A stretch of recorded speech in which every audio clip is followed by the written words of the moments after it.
Bien, vamos a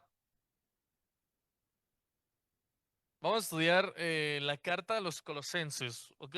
Carta a los Colosenses. Ah, no traigo PowerPoint, se los debo. La siguiente clase lo traigo para que puedan ver los puntos. Pero pues ahorita los voy a así a obligar a que escriban. Entonces me conviene a mí no traerles los PowerPoint para que se les quede más la información. Estudiando esta carta, es una carta con bastante contenido, hermanos. No vayan a asustar si luego no comprendemos algo, le vamos a dar varias vueltas, no se preocupen. Y sobre todo vamos a ir paso por paso y si hay preguntas, pues podemos aquí levantar la mano, las platicamos y pues vamos abordándolas, ¿ok? ¿Quién ha leído Colosenses, hermanos? ¿Sí? ¿No? ¿Nadie? ¿Ok? ¿Por quién está escrita? Por Pablo. ¿Qué más sabemos acerca de esta carta? ¿Por qué, Caro? ¿Por qué se llama Colosenses? No, Colosio. Ah,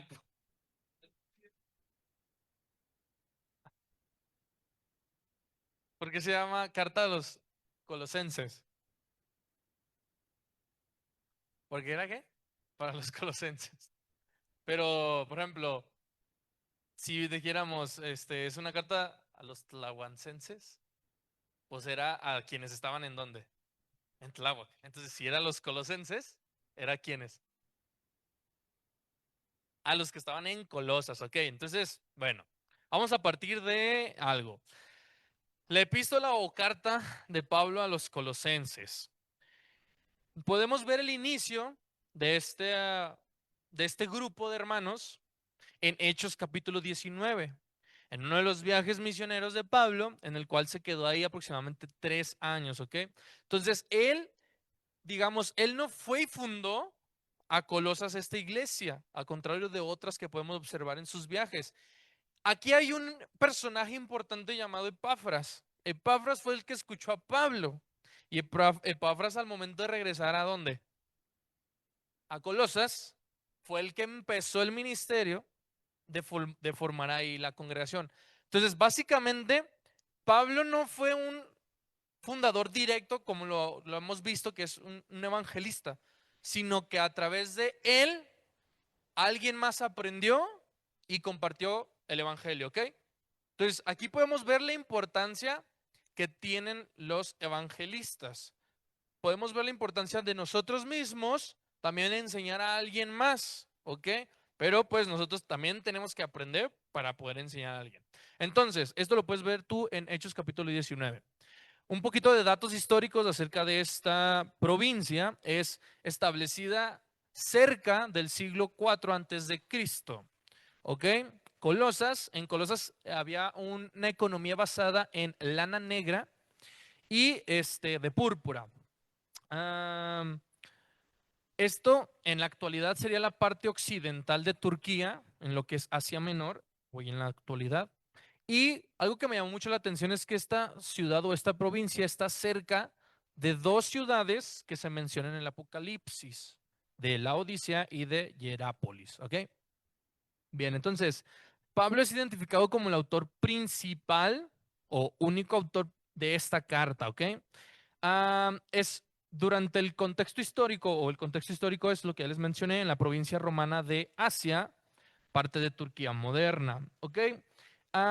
¿Qué va a pasar con esta carta o cuál es la intención de esta carta de Pablo? Es tratar varios puntos y defender, como en la mayoría de sus cartas, su ministerio, ¿ok?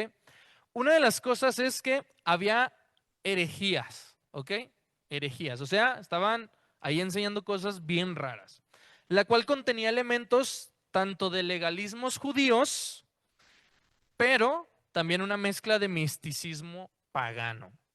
La iglesia en Colosas comenzó durante el ministerio de Pablo en Hechos capítulo 19, el cual duró 3 años. Su fundador no fue Pablo, como te lo mencioné, que nunca había estado ahí. Esto lo menciona en el capítulo 2, verso 1, sino Epafras, quien al parecer fue salvado durante una visita a Éfeso. O sea, él escuchó el evangelio ahí. Ahora, gran parte de esta carta va a poner muchas cosas que a lo mejor no nos van a quedar claro a la primera, porque está tratando acerca de una corriente filosófica que se llama gnosticismo. que esto es, en parte ellos decían, Dios es bueno, pero la materia o este cuerpo es el malo. Ellos también decían que Jesucristo era meramente una serie de emanaciones, o sea, parte de Dios, fragmentaciones de Dios, descendiendo. O sea, digamos que es una parte de Dios que apareció, pero no es completamente Dios. Ellos decían esto. E incluso decían que era menos que Dios. Una creencia que los llevó a negar su verdadera humanidad. Porque decían, ¿cómo va a poder ser completamente divino y completamente humano? Y que también el conocimiento, que este conocimiento estaba por encima de las escrituras, era necesario para ser iluminado y para la salvación. O sea, también ese grupo decía que estos conocimientos que ellos tenían adquiridos eran porque eran una serie de personas elegidas y que este conocimiento era externo a las escrituras. Decían, esto no viene en la Biblia o en las escrituras que nosotros leemos, pero es necesario, ¿ok? Otras cosas que te puedo mencionar. Efesios, Filemón y Filipenses están consideradas como una unidad. ¿En qué sentido? ¿Cómo se pueden relacionar estas cartas? A ver si están poniendo atención. A ver si están despiertos. Eso que apenas llevamos 5 minutos, ¿eh? Ajá. ¿Cómo podemos agrupar o cómo se agrupa Efesios, Filemón, Filipenses y Colosenses? Que no sea Abraham el que conteste.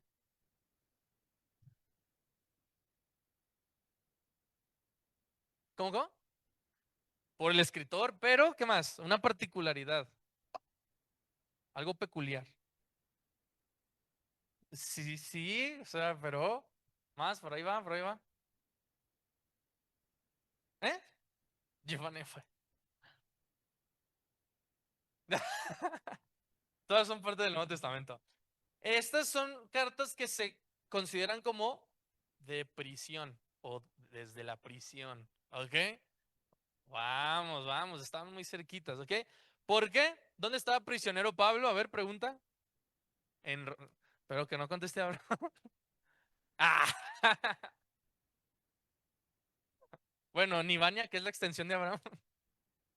Bien, estaba preso en Roma, ok. Ahora, algo que me gustaría mucho cuando estemos leyendo esta carta, e incluso que tú, cuando leas tu Biblia, es que te detengas a pensar en geografía y en contextos políticos. Porque si tú te pones a pensar, Éfeso y lo que tiene que ver con Asia Menor y Turquía está acá, donde está Siria, subes poquito, está el mar Mediterráneo, acá en la esquina.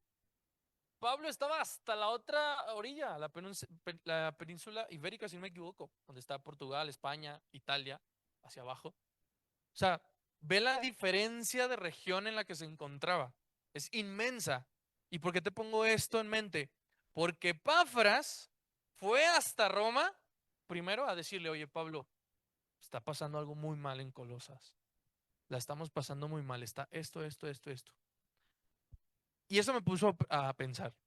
Imagínate qué tan importante era para Epafras, qué tan importante era y qué tanto amor sentía por la congregación, que fue hasta allá, hasta Roma, con Pablo. Ahora, dijeras tú, bueno, pues agarró aquí línea 12 y luego agarró Metrobús. No, eran distancias a pie, ¿ok? Eran distancias a pie. No era como que agarrabas el transporte real del Imperio Romano y te ibas, llévame hasta Italia, por favor, a Roma. No, era a pie. Y como pudieras llegar, no había tantos caminos todavía. Entonces tienes que poner en mente todo lo que hizo Epafras para llegar a Pablo y luego lo que hizo que Epafras para llegar a Pablo y luego lo que hizo para regresar a entregar la carta y que sea leída. Entonces, pues wow, con Epafras, ¿no? Mira, desde el punto de vista de su contenido es agrupada con Efesios y Filemón por tratar casi el mismo asunto de lo que Pablo escribió en los Efesios, ¿ok? Con Filemón está íntimamente ligada por ser un miembro de esta congregación. Tanto como Onésimo, ¿te acuerdas que Filemón trata acerca del regreso de Onésimo, un esclavo, que le decía a Filemón, por favor, recíbelo otra vez a Onésimo, porque ahora es parte de nosotros, ahora es miembro del cuerpo. El personaje principal de esta carta, de este miembro prominente de la iglesia en Colosas, La fecha de su escritura, por lo tanto, puede ser la misma que la de Éfeso o la de Efesios, cerca del 64 después de Cristo. Y el portador de la carta también es mandado por Tíquico, ¿ok? ¿Y quién está con Pablo en ese momento? Dice en el capítulo 1, si lo quieres leer ahí en tu Biblia, dice Pablo, apóstol de Jesucristo por la voluntad de Dios, y el hermano Timoteo. Entonces siempre hay que considerar todos estos saludos y las despedidas de Pablo para ver quién estaba con él, ¿ok? Dice, a los santos y fieles hermanos en Cristo que están en Colosas, gracia y paz sean a vosotros de Dios nuestro Padre y del Señor Jesucristo. ¿Qué más podemos indicar? Bueno, ya hablamos acerca de las herejías que estaban predominando ahí. Aquí Pablo lo que va a tratar también es acerca de la doctrina en la personalidad de Cristo. Y ese es un tema bien denso y necesito que ahorita te tomes 4 lift-offs porque si no te vas a perder, ¿ok? La doctrina de la personalidad de Cristo. Ahora, fíjate, algo que me llamó la atención del gnosticismo es que ellos vivían con una corriente o con un tratado del cuerpo, no sé si esté usando bien el término, pero se llamaba ascetismo. El ascetismo era reducir tu vida a lo más básico. Y lo más básico quiere decir algunos vegetales, meditar todo el día, leer todo el día, tomar poca agua, o sea, sobajar a tu cuerpo a la demanda espiritual más insana posible. Y esto me pareció interesante porque estaba viendo algunos videos de monjes budistas y todo eso. Hay quienes buscan, se aíslan cuando ya terminan su proceso en esos templos, buscan cuevas, se aíslan y empiezan a meditar. Y se quedan en una sola posición a meditar. Pero para toda su vida ya. Dejan de comer, dejan de tomar agua y empiezan a comerse algo que no me acuerdo cómo se llama esa sustancia, pero que los empieza a momificar por dentro. Entonces llega una parte en que su piel está tan delgadita y ya, ahí quedó. Entonces lo que se hacía es que los que estaban por afuera, cuando este monje ya iba a esa cueva, lo encerraban. Entonces, no me acuerdo si era a través de un ave que podía ellos saber si el que estaba dentro de la cueva estaba vivo aún.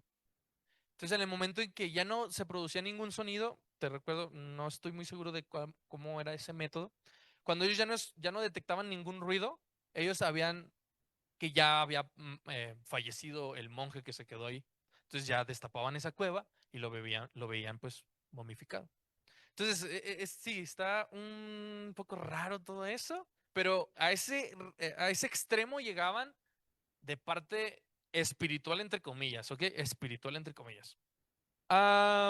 ¿Qué más podemos comentar acerca de esto?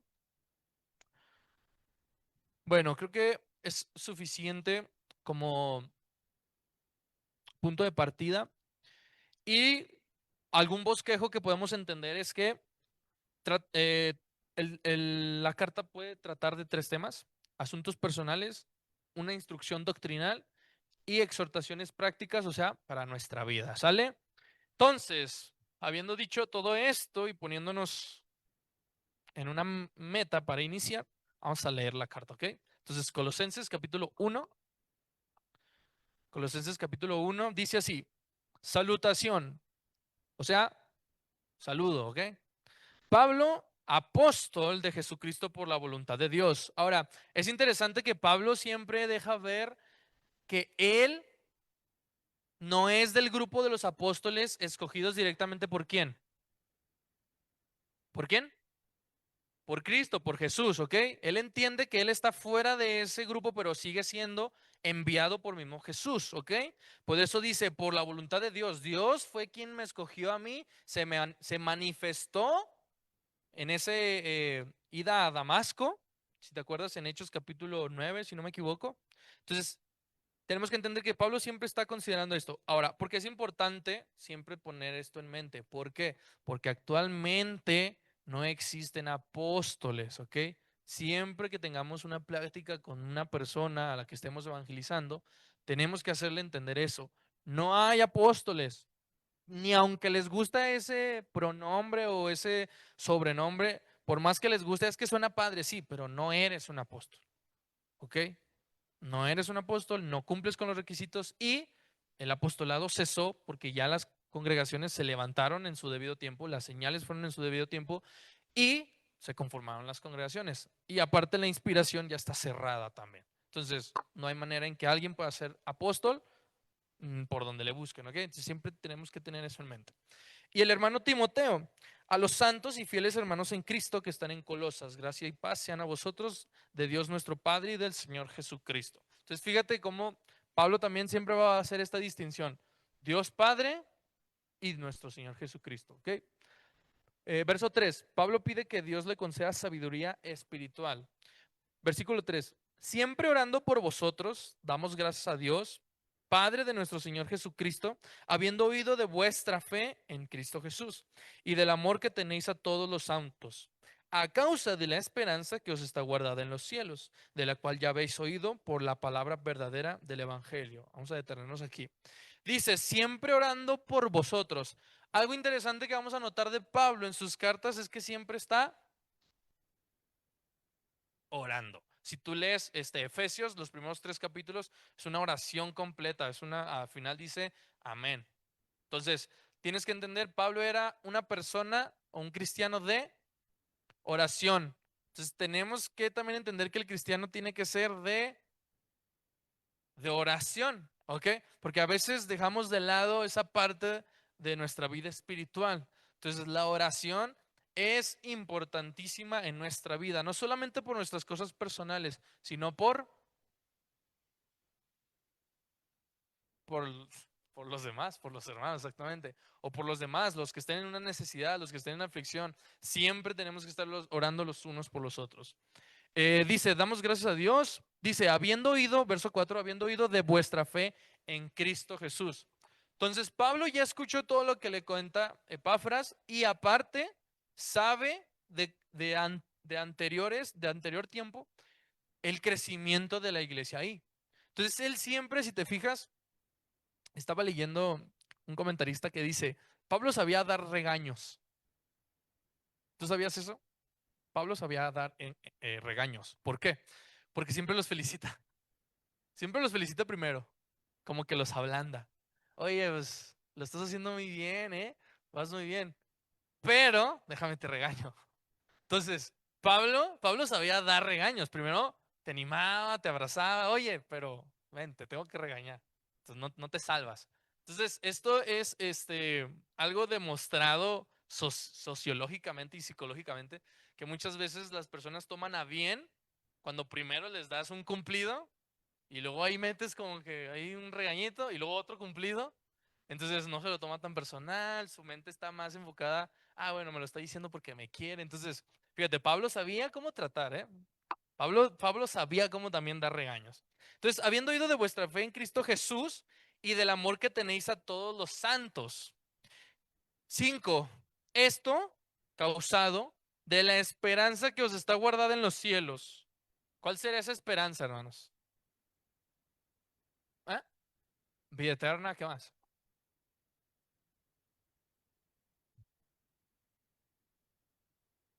Nada más. Pues sí. Bueno, en el cielo así como nos imaginamos, no, ¿verdad? No. A causa de la experiencia que os está guardada en los cielos, dice Pablo, ahora tengo que entender, bueno, ahorita vamos a seguirle, de la cual ya habéis oído por la palabra verdadera del Evangelio. Ahora, dice Pablo, esto viene de oír algo, no de oír a los judaizantes y no de oír a los gnósticos y no de oír a todos los demás. ¿Oír qué cosa? La palabra verdadera. Él está especificando la palabra verdadera, o sea, el evangelio que les están anunciando los apóstoles, ¿ok? Entonces, al ser el año, ponle tú, del 60 al 65, realmente han pasado 30 años, a lo mucho, desde la muerte y resurrección de Cristo. Entonces, son 30 años en los que los apóstoles se han encargado de qué? ¿De qué? De predicar. ¿Pero qué cosa? Pues la verdad, ¿no? El evangelio. Entonces, imagínate en este sentido, todavía está muy fresca esa noticia. Tal vez muchos de los que vieron a Jesús en vida viven todavía, como los apóstoles. Entonces, tiene que entender eso. Pablo recalca, es a través de esta palabra verdadera, ¿cuál? La doctrina que hemos seguido los apóstoles, aprendida de quién? De Cristo, de Jesús. Versículo 6, que ha llegado hasta vosotros. Ahora, ¿por qué dice que ha llegado hasta vosotros?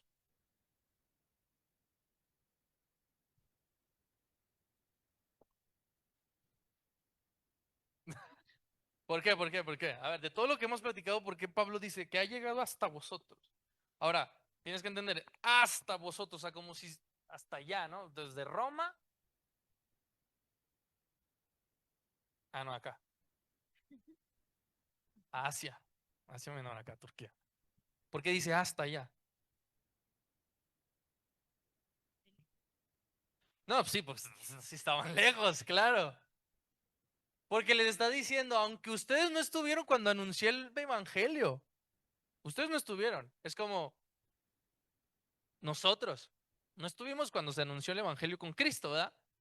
Aparte, si nosotros nos ponemos a pensar, nosotros estamos en América y todo eso sucedió en Medio Oriente. ¿Qué tiene que ver América con Medio Oriente? Nosotros seguiríamos sacrificando a los dioses. Entonces, en el entendimiento es, en ese propósito, dice Pablo, que ha llegado hasta ustedes, de alguna u otra manera. En este caso, a través de Epafras, ¿ok? Entonces, a través de Epafras, ellos han conocido el Evangelio. Porque ahora imagínate, Epafras pudo tener muchas decisiones, escuchar a Pablo y seguirlo. Pues, oye, Pablo, me voy contigo. ¿Y Colosas? Pues ahí en el olvido, ¿no? Pero Epafras regresó a Colosas, anunció el Evangelio y se conformó una iglesia. Por eso tenemos que como que poner esta magnitud de, órale, pues Pablo no fue a Colosas, Pablo no fue y fundó esa iglesia, sino una persona que escuchó el Evangelio fue y trabajó en ese lugar. ¿Ok? Entonces, quiero que pongamos esa dimensión. Dice que ha llegado hasta vosotros. Ahora, así como a todo el mundo. Ahora, todo el mundo en aquel tiempo, pues era poquito. Todavía no existía Norteamérica, no existía Chile, no existía Argentina. Por eso dice Pablo, en el mundo que conocemos hoy, en eso se ha mencionado o se ha anunciado el Evangelio, ¿ok? Que lo más grande era hasta Roma apenas. Ahí apenas era lo más grande del mundo conocido. Entonces ahora Pablo está en la capital de ese mundo conocido o de la que vendría a ser la capital Roma, del Imperio Romano, ¿ok? Y lleva fruto. Esto me llamó la atención. Dice, no solamente han escuchado la palabra verdadera, sino que lleva ¿qué? Un fruto. Y si tú te pones a leer el Nuevo Testamento, si entiendes la lógica y el argumento que sigue Pablo, él dice, el cristiano debe llevar fruto. No es como que una opción, es la manifestación y la prueba de la transformación del Evangelio. Entonces, el cristiano está mandado, si tú lees Efesios, Filipenses, él sigue esta línea de preparados para toda buena obra, para producir fruto. Incluso se da un tiempo de escribir ahí eh, en Gálatas capítulo 5, versos del 22 en adelante, ¿qué cosa? Los frutos del Espíritu. Entonces tenemos que entender que en esa visión de nosotros como cristianos es no solamente la semilla, sino producir fruto, exactamente. Dice, y lleva fruto y crece también en vosotros, desde el día que oísteis y conocisteis la gracia de Dios en verdad. 7. Como lo habéis aprendido de Epafras, nuestro consiervo amado, que es un fiel ministro de Cristo para vosotros, quien también nos ha declarado vuestro amor en el Espíritu. Verso 9. Por lo cual también nosotros desde el día que lo oímos, dice, no cesamos de orar. Otra vez recalca ahí, no nos detenemos de orar por ustedes y de pedir ahora. ¿Qué va a pedir o qué pide Pablo en esas oraciones o qué pedía Pablo en esas oraciones?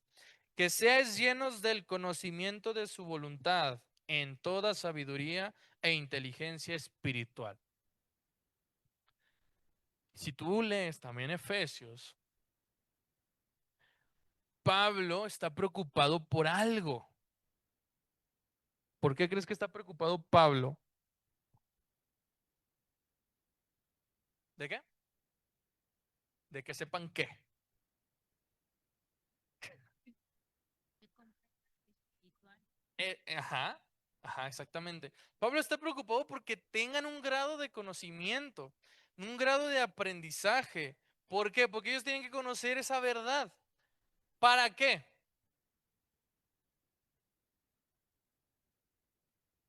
Para diferenciarse del mundo. Porque si no saben la verdad y esas inteligencias espirituales, vienen estas doctrinas falsas y te dicen, Cristo te puede dar riquezas. Y pues no es cierto. No es que te dé riquezas materiales. Eso ya lo hemos visto muchas veces. O viene un cuate acá llamado apóstol, no sé, apóstol lo que tú quieras, ¿no? El apóstol Brian, casi, casi se ponen. Y te dice, si pongo mi mano ahí en tu pierna ya te vas a curar. Pues no es cierto. Pero entonces gente que no tiene el conocimiento de la verdad, ¿qué crees que va a hacer? Pues les va a creer. Y sí, ten todo mi dinero y ya no tengo dinero, ten mis posesiones y ¿qué más hago? Ah, y si no te curaste, ¿qué dicen? Por tu fe. No, es que no tienes tanta fe. Entonces, Pablo estaba poniéndoles en sus cartas la importancia de conocer, de crecer en el conocimiento, de tener esta sabiduría. No recuerdo ahorita la cita, creo que es en Corintios, pero dice que, o en Hebreos, no me acuerdo, perdón, pero dice, hablamos sabiduría entre los que han alcanzado madurez, porque él entiende que hay temas que no se puede hablar con cualquiera. Entonces dice, creo que sí es en Hebreos, dice, no podemos darle siempre leche, no podemos estarles enseñando siempre los rudimentos, lo básico, otra vez, siempre Juan 3:16, Juan 3:16. No podemos estar hablando todo el rato de eso. Tenemos que avanzar en qué? En conocimiento. Allá en Torreón, gracias a Dios que me permitió estar un rato y estábamos compartiendo algunas clases y este punto se los hacía a los hermanos. Les decía, ¿cuántos de nosotros nos hemos propuesto por años leer más y siempre nos quedamos en Génesis 20 o 25? Nos quedamos ahí, ay, mira, Abraham, y ya. O nos quedamos, vamos a leer, que quiero leer otra vez más la Biblia y nos quedamos siempre en Mateo capítulo 10. Llamando a los apóstoles. Entonces, siempre nos ponemos como meta, pero siempre nos dejamos vencer. O sea, de repente ya no la leemos. ¿Y qué te aprendiste este año? Ya llegó diciembre y pues no salí otra vez de leer lo mismo. No he leído Filemón, que nomás son 23 versículos o 26, no me acuerdo. Entonces, es importante que nosotros realmente entendamos que tenemos que tener conocimiento.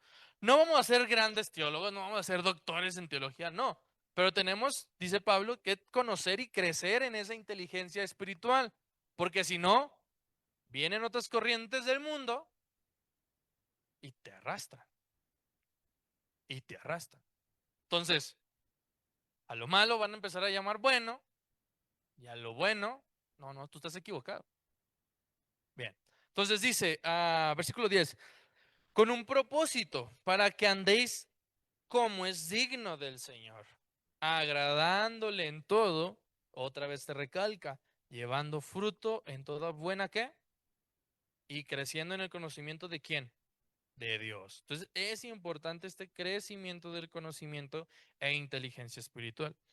11, fortalecidos con todo poder conforme a la potencia de su gloria para toda paciencia y longanimidad, con gozo dando gracias al Padre que nos hizo aptos, completos, para participar de la herencia de los santos en luz, ¿ok? El cual nos ha librado de la potestad de las tinieblas y trasladado al reino amado, perdón, al reino de su amado Hijo. Ahora dice, en quien tenemos redención por su sangre. Esto es el perdón de pecados. Esto es la idea que tenemos que aprendernos y anunciar.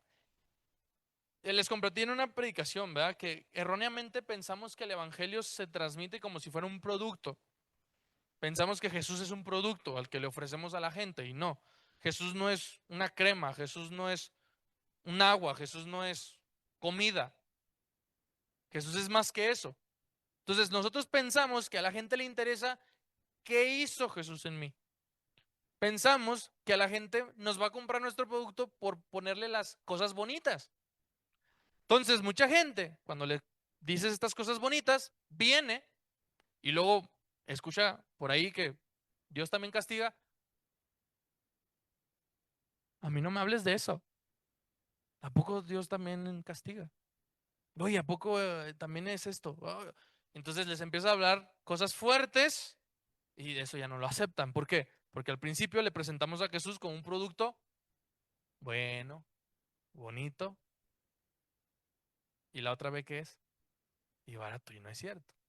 El evangelio cuesta la vida, la renunciación a uno mismo. Entonces dice, para su sangre para el perdón de pecados. Redención quiere decir dar el pago o el rescate para liberar a alguien. Esto es, ah, esa sangre, muchos pensamos, o bueno, mucha gente pudiera llegar a pensar que el poder está en la sangre. Y realmente no. La consumación de Cristo en el plan eterno o en el plan desde salvación, desde la antigüedad es, en el Antiguo Testamento, ¿qué te enseñaron a través de los sacrificios? ¿O qué nos enseñaron a través de los sacrificios? Bueno, vamos a leer todo Génesis ahorita. Yo de lo que me acuerdo es que una parte de era hacer la comunión, bueno, la unión bueno, mediante las cenizas o el humo se conectaba o se hablaba con Dios Ajá. y mediante ese sacrificio se pedía el perdón perdón, bueno, sí, perdón por los pecados que uno cometía. Ok. Dependiendo el pecado que manejabas, Ajá. puede ser algo chiquito, algo Ajá. grande, pero tiene que ser Ok. algo perfecto, puro, sin mancha, sin nada. Ok. Bueno, entonces por eso es importante leer para no decir lo que dijo Luna. No, tienes la idea, no son las palabras tal cuales, pero va bastante cercano. Hermana, iba a decir. Otra vez, por favor. Por medio de la sangre se hacían los pactos. Tenemos que entender la importancia de la sangre desde el Antiguo Testamento en el hecho de que en el derramamiento de la sangre de esos animales era la idea que ponían. A ver, el pueblo entendía, yo estoy mal con Dios, yo he pecado con Dios, o hacia Dios más bien.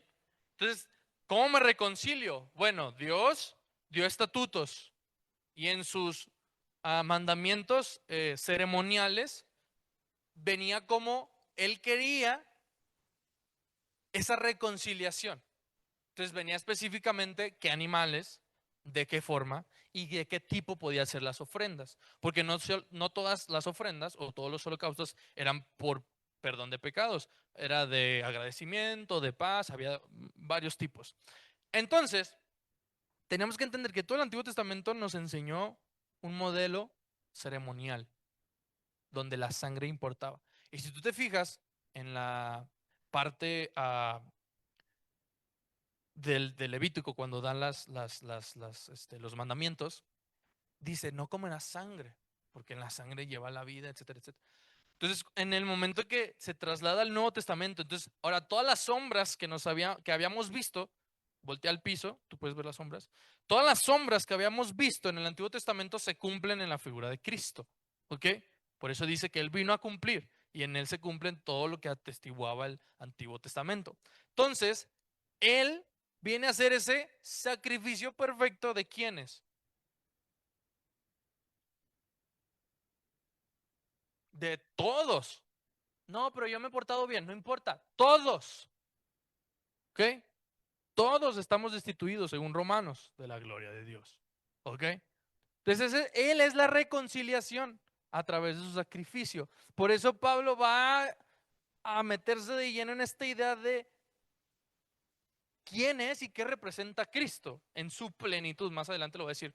Entonces dice, por su sangre el perdón de pecados. Y si te vas más adelante, verso 19, dice la sangre de su cruz. Una manera distinta de decirlo, pero se refiere a lo mismo. No que en la sangre haya un poder, sino en la representación de la sangre derramada por el sacrificio perfecto. ¿Quién era quién? Cristo. ¿Ok? Dice, qué hora es? Porque no traigo mi celular. ¿Cuánto? Ok, bueno, últimos puntos. Reconciliación por medio de la muerte de Cristo. Versículo 15, y esto es importante para, yo creo que con esto terminamos, con este versículo. Dice, Él es la imagen del Dios ¿qué? Invisible, el primogénito de toda creación, porque en Él fueron creadas todas las cosas que hay en los cielos y las que hay en la tierra, visibles e invisibles, sean tronos, sean dominios, sean principados, sean potestades. Todo fue creado por medio de Él y para Él. Y Él es antes de todas las cosas y todas las cosas en Él subsisten. Y Él es la cabeza del cuerpo, que es la iglesia.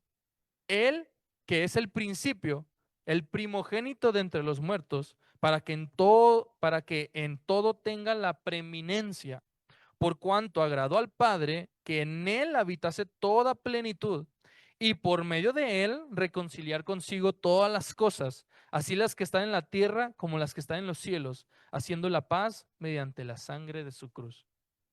Aquí probablemente no entendiste nada de lo que dijo Pablo, porque yo también no había entendido nada. Pero fíjate, esto es un tema bien importante que tenemos que entender en la personalidad de Cristo. Fíjate, va a abrir con algo impactante.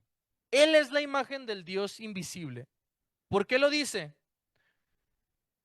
Según la idea de la palabra que usa aquí del griego es la representación.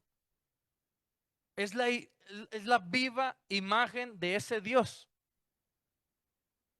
¿Por qué crees que dice esto? Por la corriente del gnosticismo, que ellos decían, nomás es una parte de Dios. Es una manifestación, es una emanencia, algo pequeño del Dios es en el que creemos. Y Pablo dice, no, no, no, a ver, tenemos que entender.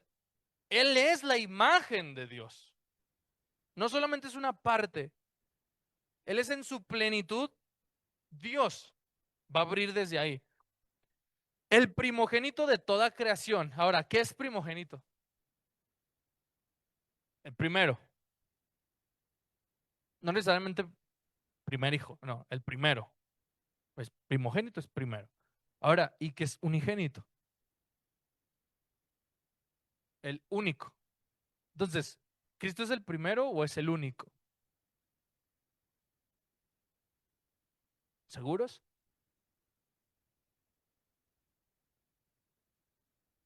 Entonces, a ver, contesten. ¿Es el primero o es el único?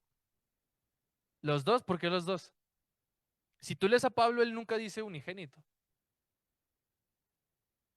Él siempre dice primogénito. Entonces, alguien tan letrado como Pablo, ¿por qué no habrá utilizado la idea de unigénito? Chan, chan, chan. Bueno, se queda de tarea. Pero te doy los versículos. Hebreos 11:17. Ahí para que puedas hacer tu idea, tu mapa mental. Hebreos 11:17. Juan 3:16. Y aquí tengo más. Espérame.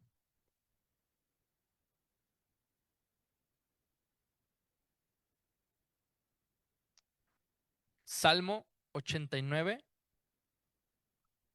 27 al 29. Juan 1:14. Juan 1:18. Juan 3:16 al 18. Y primera carta de Juan 4:9. Ahora, eso es interesante. Juan es el único que pone la idea de unigénito. Entonces, ¿por qué será? Entonces nos vamos a quedar con esta idea. Hasta aquí Pablo está diciendo, Cristo es la manifestación visible, palpable, viva, del Dios invisible aquel en el que creemos. Ahí está colocando a Cristo. ¿Ok? Tarea. Bueno, terminamos ahí.